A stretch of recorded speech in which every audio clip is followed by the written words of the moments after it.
लहानपणची नाती किती निष्पाप असतात ना. जिथे पैशांची श्रीमंती नसते तर फक्त प्रेमाची श्रीमंती असते.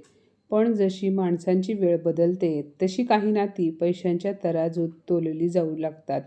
आज आपण अशाच दोन भावंडांची कथा ऐकणार आहोत, ज्यांना काळाने आणि पैशाच्या गर्वाने एकमेकांपासून दूर केले, पण शेवटी प्रामाणिक कर्म आणि रक्ताच्या नात्यांची ताकद काय असते हे नियतीने दाखवून दिले. एका गावात सागर आणि मीना हे दोघे बहीण भाऊ राहत होते. सागर मोठा आणि मीना लहान. घरची परिस्थिती तशी बेताचीच होती. वडील लहानपणीच वारले होते, त्यामुळे आईने शेतात मजुरी करून आणि लोकांची धुणी भांडी करून दोघांना वाढवले होते. गरिबी असली तरी सागर आणि मीना यांच्यात अफाट प्रेम होते. लहानपणी दोघे एकत्र खेळायचे, एकत्र शाळेत जायचे. सागर शाळेतून येताना मीनासाठी रानातली बोरे, आवळे आणि करवंदे घेऊन यायचा. मीनाला कोणी काही बोलले किंवा त्रास दिला तर सागर तिच्या पाठीशी एखाद्या ढालसारखा खंबीरपणे उभा राहायचा. दरवर्षी राखी पौर्णिमेला मीना अगदी 5 रुपयांची का होईना पण स्वतःच्या हाताने निवडलेली राखी सागरच्या मनगटावर बांधायची. सागर तिला ओवाळणी म्हणून कधी नवीन दप्तर, कधी काचेच्या रंगीबिरंगी बांगड्या, तर कधी स्वतःच्या खाऊंचे साठवलेले पैसे द्यायचा. दोघे एकमेकांसाठी सर्व काही होते. मीना नेहमी म्हणायची, दादा तू जगातील सर्वात चांगला भाऊ आहेस.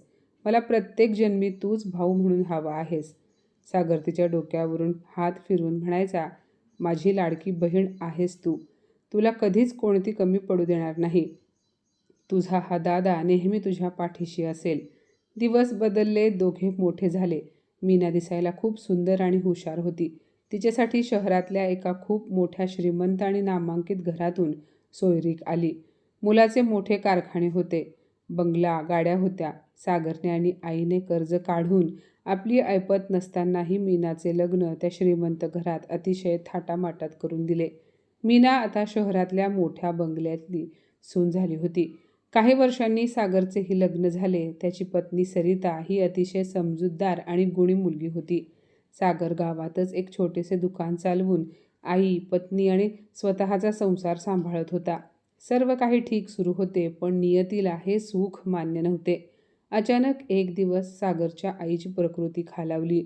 डॉक्टरांनी तपासले आणि सांगितले की आईला एक अत्यंत गंभीर आणि दुर्मिळ आजार झाला आहे. तिच्या उपचारांसाठी लाखो रुपयांची गरज आहे. हे ऐकून सागर सुन्न झाला. त्याच्याकडे एवढे पैसे नव्हते. त्याने आईला वाचवण्यासाठी आपल्या आयुष्याची सर्व पुंजी पणाला लावली. प्रथम घरातील दागिने विकले, नंतर स्वतःचे छोटे दुकान विकले आणि शेवटी हक्काचे राहते घरही गहाण ठेवले. त्याने मीनाला फोन करून रडत रडत परिस्थिती सांगितली. मीना, आई खूप आजारी आहे ग. डॉक्टर पैसे मागत आहेत, काहीतरी मदत कर ना. पण मीनाने तिच्या सासरच्या लोकांचे आणि पतीचे कारण पुढे करत मदत करण्यास साफ नकार दिला. ती म्हणाली, दादा इथे माझ्या हातात पैसे नसतात, मी तरी काय करणार. सासरच्यांना विचारलं तर ते रागावतील. सागरने दिवस रात्र एक करून लोकांचे हात पाय पडून पैसे उभा केले आणि आईवर उपचार केले, पण दुर्दैवाने एवढे करूनही आई वाचली नाही. आई या जगातून निघून गेली. आईच्या मृत्यूने सागर पूर्णपणे खचला. त्यातच सर्व काही विकले गेल्यामुळे आणि लोकांचे कर्ज डोक्यावर झाल्यामुळे सागरची परिस्थिती अत्यंत हलाखीची झाली. तो आणि त्याची पत्नी सरिता गावातील घर सोडून एका छोट्या शहरात आले. कर्ज फेडण्यासाठी सागर मिळेल ते काम करू लागला. ज्या हातांनी कधी दुकानाचा गल्ला सांभाळला होता, त्या हातांवर आता गरिबीचे चटके बसत होते. दुसरीकडे मीना आता पूर्णपणे बदलली होती. शहरातल्या हायफाय सोसायटीत राहून तिला आता तिच्या गरीब भावाची लाज वाटू लागली होती. एकदा सागर कामाच्या निमित्ताने मीना राहत असलेल्या शहरात आला होता. आईच्या निधनानंतर तो मीनाला भेटला नव्हता. बहिणीची आठवण आल्यामुळे तो तिच्या बंगल्यावर गेला. सागर जेव्हा बंगल्याच्या गेटपाशी पोहोचला तेव्हा तिथे मीना तिच्या मैत्रिणींसोबत लॉनवर चहा पीत बसली होती. सागरला पाहून मीनाचा चेहरा पांढरा पडला. तिच्या मैत्रिणींनी विचारले, मीना, कोण आहे हा माणूस? अगदी नोकरासारखा दिसतोय. मीनाने सागरकडे अत्यंत तुच्छतेने पाहिले. आपल्या श्रीमंत मैत्रिणींसोबत एका गरीब मजुराला भाऊ म्हणायला तिच्या गर्वाला ठेच लागत होती. ती मैत्रिणींना हळू आवाजात म्हणाली, अरे तो कोणी नाही, तो आमच्या गाडीचा ड्रायव्हर आहे, काहीतरी कामासाठी आला असेल. मीना हळू आवाजात बोलली असली तरी आजूबाजूच्या शांततेमुळे तिचे हे शब्द सागरच्या कानावर स्पष्ट पडले. ते ऐकून सागरला कोणीतरी त्याच्या पाठीत खंजीर खुपसल्यासारखे वाटले. ज्या बहिणीला त्याने स्वतःच्या रक्ताचे पाणी करून वाढवले, जिच्या सुखासाठी स्वतःचे सर्वस्व विकले, तिने केवळ पैशांसाठी आपल्या सख्ख्या भावाला ड्रायव्हर बनवून टाकले होते. सागरच्या डोळ्यातून अश्रू वाहत होते, पण त्याने स्वतःला सावरले. तो मीनाकडे न जाता तिथूनच मागे फिरला. त्या दिवशी त्याने एक कडू घास गिळला आणि ठरवले की आजपासून मीनासाठी तिचा हा भाऊ मेला. मी तिच्या दारात कधीच पाय ठेवणार नाही. त्या घटनेनंतर राखी पौर्णिमेचा दिवस जवळ आला. सागरने स्वतःहून मीनाला फोन केला नाही, पण मीनानेच त्याला फोन करून सांगितले, दादा, या रक्षाबंधनाला माझ्या घरी एक मोठी पार्टी आहे, त्यामुळे मी येऊ शकणार नाही. आणि तसेही मला आता तुमच्या त्या लहानशा आणि कोंदट खोलीत यायला जमणार नाही. तिथली घाण, दुर्गंधी आणि गर्दी मला सहन होत नाही. मी तुला कुरिअरने राखी पाठवून देईन, तू स्वतःच बांधून घे. सागरचा आवाज जड झाला होता. तो शांतपणे म्हणाला, मीना, कुरिअरने पाठवलेल्या राखीच्या धाग्याला नात्याची ऊब नसते आणि तसेही एका ड्रायव्हरच्या हातावर राखी बांधायला तुला शोभणारही नाही. सागरने एवढे बोलून फोन कट केला. मीनाला समजले, त्या दिवशी ती मैत्रिणींना हळू आवाजात जे काही बोलली होती ते सागरने ऐकले होते, पण श्रीमंतीचा माज असल्यामुळे तिने भावाची माफी मागितली नाही. त्या वर्षी सागरचे मनगट रिकामे राहिले, पण सागरने आता आपली सर्व वेदना कष्टात बदलली होती. तो शहरात मोठ्या नोकरीच्या शोधात भटकत होता. अनेक ठिकाणी नकार पचवल्यानंतर शेवटी एका मोठ्या नामांकित टेक्स्टाईल कंपनीत त्याला साधी नोकरी मिळाली. सागर अतिशय प्रामाणिक होता.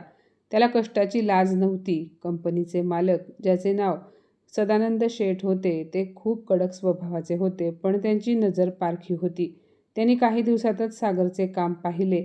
सागर कधीही खोटे बोलत नसे. पैशांचा हिशोब अगदी चोख ठेवायचा आणि कंपनीच्या प्रत्येक कामात स्वतःचे घर असल्यासारखा रस घ्यायचा. सदानंद शेठ सागरच्या या प्रामाणिकपणावर आणि नम्र स्वभावावर खूप खुश झाले. त्यांनी सागरला ऑफिस बॉयवरून थेट मॅनेजर पदावर बढती दिली. सदानंद शेठ खूप श्रीमंत होते, पण त्यांचे कुटुंब म्हणायला जगात कोणीच नव्हते. पत्नीच्या निधनानंतर ते अगदी एकाके जीवन जगत होते. त्यांना सागरमध्ये एका निष्पाप मुलाचे रूप दिसू लागले होते.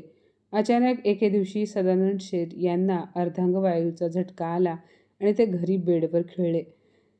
त्यांच्या विशाल बंगल्यात त्यांची काळजी घेणारे फक्त नोकर चाकर होते, पण हक्काचे असे कोणीच नव्हते. हे समजताच सागर एका क्षणाचाही विचार न करता थेट सदानंद शेठ यांच्या बंगल्यावर पोहोचला. त्याने आपल्या सख्ख्या वडिलांची सेवा करावी तशी शेठ यांची सेवा सुरू केली.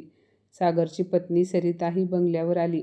दोघे नवरा बायको मिळून शेठ यांना वेळेवर औषधे देणे, त्यांना स्वतःच्या हाताने भरवणे, त्यांचे पाय चेपून देणे अशी सर्व कामे मनापासून करू लागले. नौकर पैशांसाठी कामे करत होते, पण सागर आणि सरिता मात्र निस्वार्थ भावनेने प्रेमापोटी सेवा करत होते. सदानंद शेठ बोलू शकत नव्हते, पण त्यांच्या डोळ्यातील अश्रू सर्व काही सांगत होते. त्यांना त्यांच्या आयुष्याच्या शेवटच्या क्षणी एका मुलाची माया मिळाली होती, पण नियतीच्या मनात काही वेगळेच होते. काही महिने अशीच सेवा केली तरी देखील सदानंद शेठ यांचे निधन झाले. पण जाताना त्यांनी एक मृत्यूपत्र तयार केले होते. वकिलांनी सर्वांसमोर ते मृत्यूपत्र वाचून दाखवले. सदानंद शेठ यांनी जाताना आपल्या कोट्यावधींच्या कंपनीसह त्यांचा अवाढव्य बंगला आणि संपूर्ण प्रॉपर्टी सागरच्या नावावर केली होती. मृत्यूपत्रात शेठ यांनी लिहिले होते, माझ्या संपत्तीला वारसदार खूप मिळतील, पण माझ्या एकाकीपणाला आणि आजारपणाला सांभाळणारा मुलगा मला सागरच्या रूपाने मिळाला. माझ्या संपत्तीचा खरा हकदार फक्त सागरच आहे. जो सागर कालपर्यंत मजुरी करत होता, तो आज एका मोठ्या कंपनीचा मालक झाला होता. पण एवढी श्रीमंती येऊनही सागरचा स्वभाव पूर्वीसारखाच नम्र होता.